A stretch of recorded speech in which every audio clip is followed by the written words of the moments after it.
और इसके पहले का लेक्चर हमारा 1, 2, 3 और 4 यानी 4 लेक्चर हो चुके हैं। ठीक है, तो अगर आपने नहीं देखा वो लेक्चर को तो उसे देखिए, ठीक है, और अच्छे से समझिए, उसके बाद इस लेक्चर को देखिएगा। ठीक है, तो चलिए स्टार्ट करते हैं। हम क्या पढ़ने वाले थे? हम पढ़ने वाले थे आज के इस लेक्चर में क्रियाकलाप 1.3। इसके पहले वाले लेक्चर में हम ये सब पढ़ा चुके हैं। ठीक है, इसके पहले वाले लेक्चर ये तापमान परिवर्तन का प्रभाव जितना भी है ये सारा मैं पढ़ा चुका हूँ। तो चलिए स्टार्ट करते हैं। क्रियाकलाप 1.3 क्या है, लिखा क्या है, देखिए। थोड़ा सा कपूर लें, थोड़ा सा हम क्या लेंगे, कपूर लेंगे, और इसे चूड़ करके चीनी की प्याली में डाल दें। ठीक है, यानी कि एक थोड़ा सा कपूर लेंगे, ठीक है, और उसको मतलब चूड़ करके, उसको तोड़ करके छोटे छोटे टुकड़ों में, और एक चीनी की क्या करेंगे, एक प्याली में डाल देंगे। ठीक है, एक चीनी की प्याली, ठीक है, उसमें हम क्या कर देंगे, उसको रख देंगे। ठीक है, एक कीप को उल्टा करके इस प्याली के ऊपर रख दें। यानी यहाँ पे देखिए, यहाँ पे समझने की कोशिश करिएगा आप। देखिए यहाँ पे ये जो बोला गया है, जो हमारा कपूर है, देखिए ये चीनी का प्याली है, ये वाला, ये चीज़ें जो गोल में है ना ऐसे, ये चीनी का प्याली है। ठीक है, इस चीनी के प्याली में हम क्या करते हैं कि एक कपूर हम क्या कर देंगे, कपूर को एक छोटे छोटे टुकड़े में पीस करके उसको क्या कर लेंगे, उसको इसमें डाल देंगे, इस प्याली में। ठीक है, समझ में आ गया। और बोला गया है कि एक किप, यहाँ देखिए, एक किप को उल्टा करके इस प्याली के ऊपर रख दें। ये जो हमारा किप है ना, ये वाली, ये ऐसे किप है, इस किप को हम क्या करेंगे, उल्टा करके इसके प्याली के ऊपर हम क्या करेंगे, रख देंगे। ठीक है, ये समझ में आ गया। चलिए, इस कीप के यहाँ पे देखिए, इस कीप के एक सिरे पर रुई का एक टुकड़ा रख दें। यानी कि इस सिरे पे, यहाँ पे देखिए ये सिरा है ना, इसके सिरे पे क्या रखा गया है, रुई का एक टुकड़ा रखा गया है। ठीक है, जैसा कि चित्र 1.7 में दर्शाया गया है। अब धीरे धीरे गर्म करें और ध्यान से देखें। अब इसको क्या करना है, धीरे धीरे इसको क्या करना है, गर्म करना है। ठीक है, और जिसको ध्यान से हमें देखना है, ठीक, कि क्या होता है। ठीक है, देखिए यहाँ पे कपूर का ऊर्ध्वपातन, कपूर का ऊर्ध्वपातन वाला समझ रहे हैं। कपूर एक ठोस में अवस्था में रहता है और सीधे किस अवस्था में बदल जाता है, सीधे ठोस से डायरेक्ट क्या होता है, गैसीय अवस्था में बदल जाता है। इसे हम क्या बोलते हैं, ऊर्ध्वपातन बोलते हैं। ठीक है, यानी कोई भी ठोस पदार्थ है और उस ठोस पदार्थ का सीधे गैस में बदलना ही क्या कहलाता है, ऊर्ध्वपातन कहलाता है। ठीक है, चलिए आगे देखेंगे। उपरोक्त क्रियाकलाप से आप क्या निष्कर्ष निकाल सकते हैं। ठीक है, तो इसमें जो घटना घट रहा है, ठीक है, इसके बारे में यहाँ पे बताया गया है। ठीक है, समझेंगे। यहाँ पे देखिए, द्रव अवस्था में परिवर्तित हुए बिना ठोस अवस्था से सीधे गैस में बदलने की प्रक्रिया को ऊर्ध्वपातन कहते हैं। ये आपको मैं ऊपर बताया हूँ। ठीक है, और गैस से सीधे ठोस बनने की प्रक्रिया को निक्षेपण कहते हैं। तो आप यहाँ पे इस पॉइंट को अच्छे से याद कर लीजिएगा। यहाँ पे 2 पॉइंट बनना है हमारा, ऊर्ध्वपातन, यानी कि ऊर्ध्वपातन मतलब कि जो भी ठोस पदार्थ है वो सीधे किस में परिवर्तन हो जाता है, गैस पदार्थ में क्या हो जाता है, परिवर्तन हो जाता है। ठीक है, वो गैस में बन जाता है। ठीक, और गैस से जब सीधे किस में बदल जाता है, ठोस में बदल जाता है। गैस से किस में बदलता है, ठोस में बदल जाता है। उस प्रक्रिया को हम क्या बोलते हैं, निक्षेपण बोलते हैं। समझ में आ गया, निक्षेपण और ऊर्ध्वपातन आपको समझ में आ गया होगा। ठीक है, चलिए आगे देखते हैं। यहाँ पे अब देखिए, यहाँ पे लिखा गया है दाब परिवर्तन का प्रभाव। अब यहाँ पे हम क्या देखेंगे, दाब परिवर्तन का प्रभाव देखेंगे। ठीक है, तो देखिए यहाँ पे दाब परिवर्तन का प्रभाव। हम जानते हैं कि घटक कणों के बीच की दूरी में अंतर होने के कारण पदार्थों की विभिन्न अवस्थाओं में अंतर होता है। ठीक है, तो जो घटक, जो कण होते हैं, उनकी जो मॉलिक्यूल्स जो होते हैं, उनके बीच की दूरी में क्या होता है, अंतर होता है। ठीक है, डिफरेंस होता है। ठीक है, इसी कारण जो पदार्थ होते हैं वो अलग अलग अवस्थाओं में क्या होते हैं, अंतर होता है। यानी कि पदार्थों की अलग अलग यानी भिन्न भिन्न अवस्थाओं में क्या होता है, अंतर होता है। ठीक है, यहाँ पे देखेंगे, किसी सिलेंडर में भरी गैस का दाब, कोई सिलेंडर है उसमें जो भरा है, जो गैस भरा है, उसका भी कुछ ना कुछ तो दाब होगा ना। ठीक है, तो यहाँ पे बोला गया है किसी सिलेंडर में भरी गैस का दाब लगाने एवं संपीड़न करने पर क्या होगा। यानी कि इसके आगे क्या लिखा गया है कि क्या इसके कणों के बीच की दूरी कम हो जाएगी। तो हाँ, कणों के बीच की दूरी तो कम ही हो जाती है ना। ठीक है, जो सिलेंडर होते हैं ना, जो सिलेंडर में जो गैस भरे होते हैं, ठीक है, तो जब उसको संपीड़ित किया जाता है फोर्स लगा करके, ठीक है, दाब करके उसको क्या किया जाता है, संपीड़ित किया जाता है, तो उसके मॉलिक्यूल्स क्या हो जाते हैं, पास पास आ जाते हैं, बहुत पास पास, इतने पास पास आ जाते हैं जो गैस होता है ना वो लिक्विड में बदल जाता है। ध्यान दीजिएगा, जो वो उसमें लिक्विड की तरह रहता है, ठीक है, लिक्विड में बदल जाता है। यानी जो सिलेंडर में जो गैस होता है ना, वो लिक्विड के फॉर्म में होता है, वो संपीड़ित जब किया जाता है ना, तो उसके जो मॉलिक्यूल्स पास पास आ जाते हैं, जिसके कारण वो किसमें परिवर्तन हो जाता है, लिक्विड में बदल जाता है, ठीक है। चलिए, क्या आपको लगता है कि दाब बढ़ाने या घटाने से पदार्थ की अवस्था में परिवर्तन हो सकता है? तो हाँ, होगा। अगर हम पदार्थ की क्या कर देंगे, दाब बढ़ा देंगे, ठीक है, जैसे ही दाब बढ़ाएंगे तो उसका मोलिक्यूल जो होंगे पदार्थ के, वो पास पास आ जाएंगे, और जैसे ही पास पास आएंगे, जैसे मैं मान लीजिए गैस है, ठीक है, एलपीजी गैस है, एलपीजी गैस का हम दाब बढ़ाकर उसके मोलिक्यूल्स क्या कर देते हैं, पास पास कर देते हैं, और उसके अंदर जो गैस भरा होता है वो लिक्विड अवस्था में आ जाता है, ठीक है।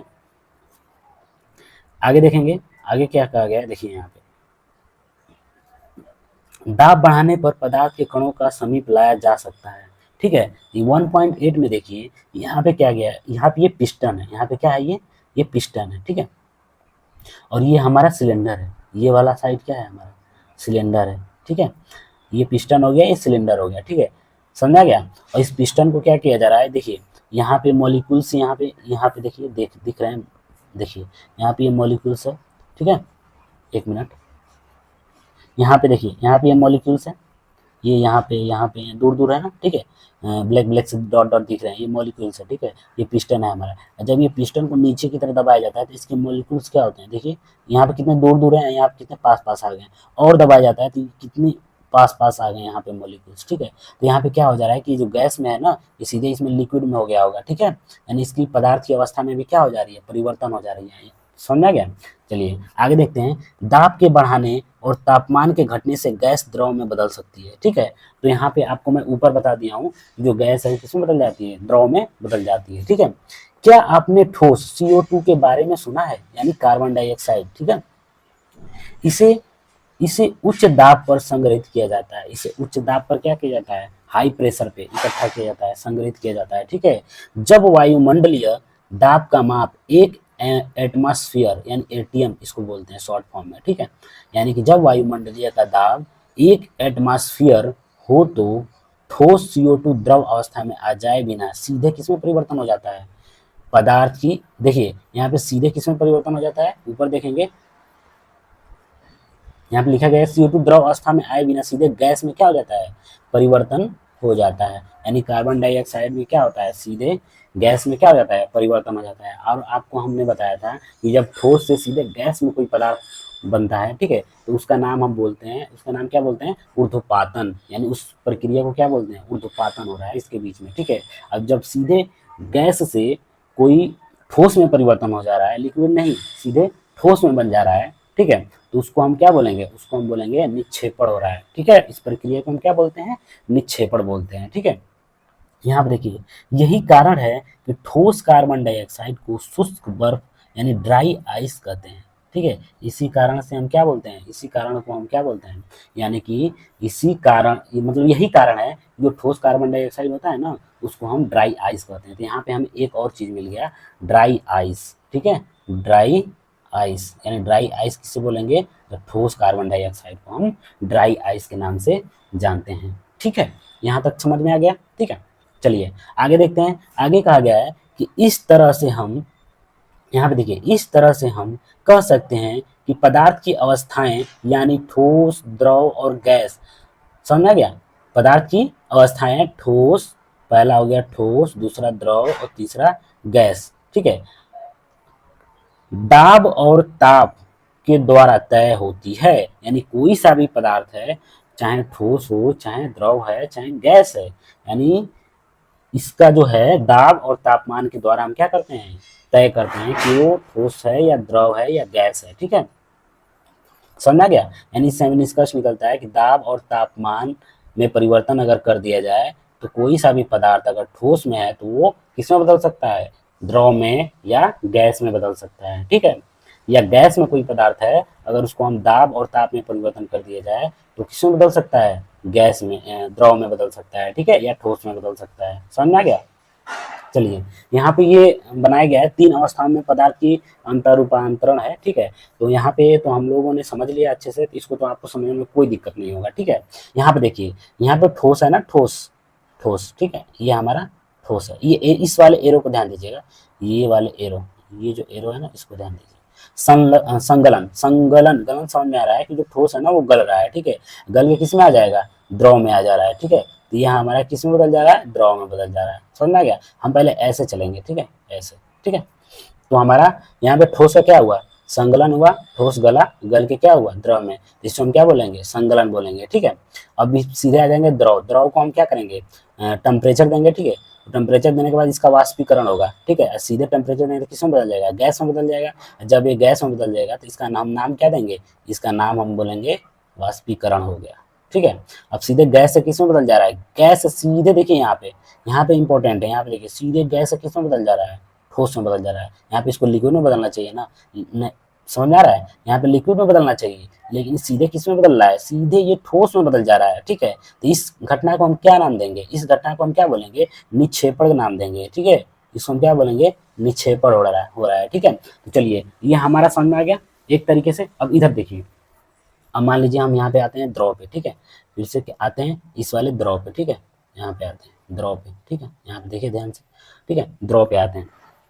देखिए यहाँ पे समझेंगे, देखिए द्रव से ये क्या आ रहा है, अब इधर से चलेंगे, ठीक है, द्रव से सीधे ठोस में बदल जाएगा ना, द्रव से ठोस में, यानी जम रहा है, जमना बोलते हैं, ठीक है, जम जम गया, ठीक है।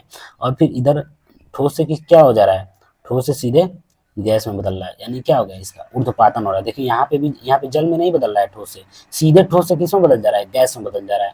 तो इसका नाम क्या देंगे, इसका नाम हम देंगे ऊर्ध्वपातन, क्या बोलेंगे, इसका नाम ऊर्ध्वपातन बोलेंगे, ठीक है।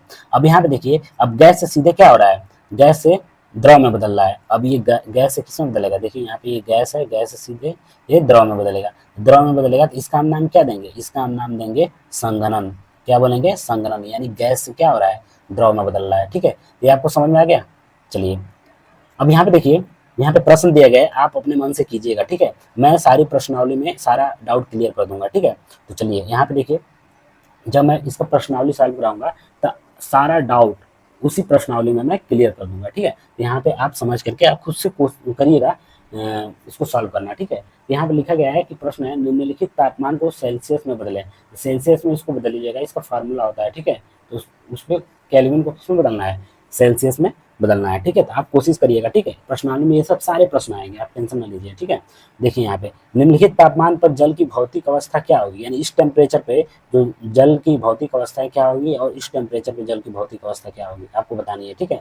तीसरा क्वेश्चन है, किसी भी पदार्थ की अवस्था परिवर्तन के दौरान, ठीक है, स्थिर क्यों रहता है, यानी कोई सा भी पदार्थ है अगर उसकी अवस्था परिवर्तन होता है तो जो तापमान होता है, तापमान वो स्थिर क्यों रहता है, जब अवस्था परिवर्तन होता है तो उसका तापमान स्थिर रहता है, ठीक है। यहाँ पे आपको मतलब पिछले लेक्चर में बताया हूँ कि जैसे कि बर्फ होता है, ठीक है, बर्फ को जब हम गर्म टेम्परेचर देते हैं, ठीक है, और वो जैसे जैसे वो लिक्विड में बदलता है ना तो वो तापमान स्थिर रहता है, ठीक है, वो गुप्त उष्मा के कारण, ठीक है।